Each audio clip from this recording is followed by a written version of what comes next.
రీసెంట్‌గా నేను టొరంటోలో ఉన్న బాబ్ శ్రీమన్నారాయణ టెంపుల్‌కి వెళ్ళాను. ఈ టెంపుల్ అయితే అసలు చాలా బావుంది. గూగుల్‌లో నేను చూసిన దానికన్నా రియల్‌గా చూస్తే చాలా పెద్ద టెంపుల్. నేను కెనడాలో చూసిన అన్ని టెంపుల్స్ కన్నా ఇదే పెద్దది.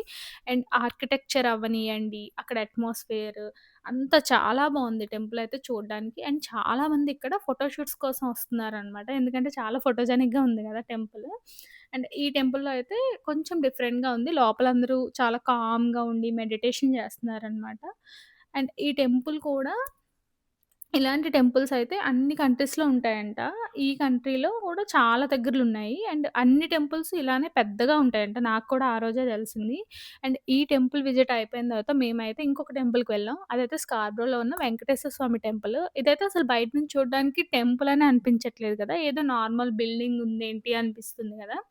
బట్ లోపలికి వెళ్తే పూజ అయితే చాలా చేస్తున్నారు. అండ్ దేవుడు కూడా ఆ రోజు మేము వెళ్ళిన రోజు బ్రహ్మోత్సవాలకి వెళ్ళాం మేము. సో, ఆ రోజైతే మేము బ్రహ్మోత్సవాలంతా ఆ టైం అంతా అక్కడ స్పెండ్ చేసాం. అండ్ ఇక్కడ తెలుగు కమ్యూనిటీ చాలా ఎక్కువనమాట. సో, అక్కడున్న పూజారులు, భక్తులు అందరూ కూడా ఎక్కువ మంది తెలుగు వాళ్ళైతే కనిపించారు. నాకు ఫస్ట్ టైమ్ చాలా ఎక్కువ మంది తెలుగు వాళ్ళని చూసాను నేను ఈ టెంపుల్‌లో అయితే.